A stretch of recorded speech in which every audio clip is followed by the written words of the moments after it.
ஆலயா cotton வேட்டிகள் ஷர்ட்டுகள் wedding celebration. உங்க விஜய் நான் வரேன்.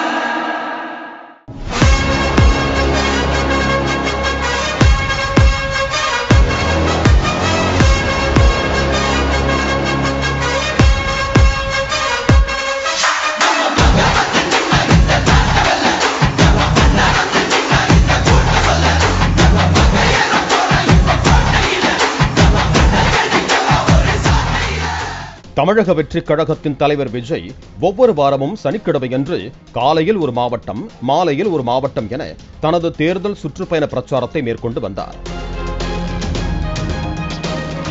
கடந்த செப்டம்பர் 27ஆம் தேதி விஜய் கரூரில் மேற்கொண்ட பிரச்சாரத்தின் போது எதிர்பாராத விதமாக கூட்ட நெரிசலில் சிக்கி 41 பேர் உயிரிழந்தனர். 100க்கும் மேற்பட்டோர் காயமடைந்தனர். இந்த சம்பவம் நாட்டையே உலுக்கியது. இந்த துயர சம்பவத்தை தொடர்ந்து விஜயின் தேர்தல் சுற்றுப்பயண பிரச்சாரம் நிறுத்தி வைக்கப்பட்டிருந்தது. பின்னர் கட்சியில் நடைபெற்ற சிறப்பு பொதுக்குழு கூட்டம் என பல்வேறு கட்டமான ஆலோசனைகளுக்கு பிறகு வருகிற டிசம்பர் 4ஆம் தேதி முதல் மீண்டும் விஜய் தனது பிரச்சார சுற்றுப்பயணத்தை தொடங்கியிருப்பதாக தகவல் வெளியாகி இருக்கிறது. சேலத்திலிருந்து பிரச்சாரத்தை தொடங்க திட்டமிட்டிருக்கும் நிலையில் அந்த மாவட்டத்தின் செயலாளர் பார்த்திபன் தலைமையில் சேலம் காவல் ஆணையர் அலுவலகத்தில் அனுமதி கடிதத்தை தமிழக வெற்றிக் கழகத்தினர் அளித்திருக்கிறார்கள். அதன்படி சேலத்தில் பிரச்சாரம் மேற்கொள்ள 3 இடங்களுக்கு அனுமதி கோரப்பட்டுள்ளது.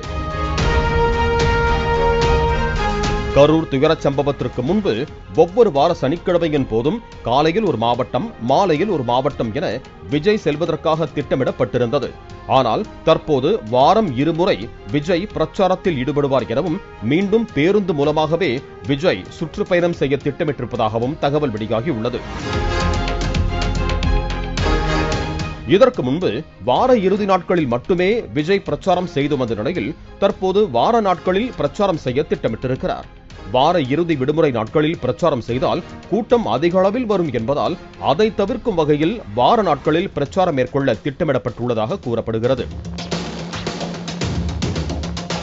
இதற்கு முன்பாக நடைபெற்ற நிகழ்ச்சிகளில் கட்சி சார்பில் பாதுகாப்பு குறைபாடு இருந்ததாக குற்றச்சாட்டு எழுந்தது. தற்போது ஓய்வு பெற்ற காவல் அதிகாரிகள் தலைமையில் தொண்டர் படை நியமிக்கப்பட்டிருக்கும் நிலையில் இனிவரும் காலங்களில் விஜய் கலந்து கொள்ளக்கூடிய நிகழ்ச்சிகளில் பாதுகாப்பு பணிகளுக்காக தொண்டர் படையினர் ஈடுபடுவார்கள் என தகவல் வெளியாகி உள்ளது. விஜயின் சுற்றுப்பயணத்திற்கு டிசம்பர் 4ஆம் தேதி தவேகவினர் அனுமதி கோரியிருக்கும் நிலையில் கார்த்திகை தீபம், டிசம்பர் 6இல் பாபர் மசூதி இடிப்பு தினம் உள்ளிட்டவை வருவதால் பாதுகாப்பு காரணங்களால் காவல்துறை அனுமதி வழங்க மறுத்ததாக தகவல் வெளியாகி இருக்கிறது.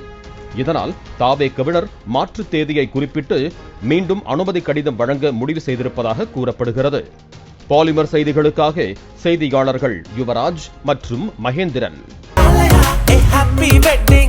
ஆலயா காட்டன் வேட்டிகள் ஷர்ட்டுகள் வெட்டிங் செலிப்ரேஷன். பிளே ஸ்டோர் மற்றும் ஆப் ஸ்டோரில் இருந்து பாலிமர் செயலியை QR கோடு மூலம் பதிவிறக்கம் செய்யுங்கள். செய்திகளை உடனுக்குடன் பெறுங்கள்.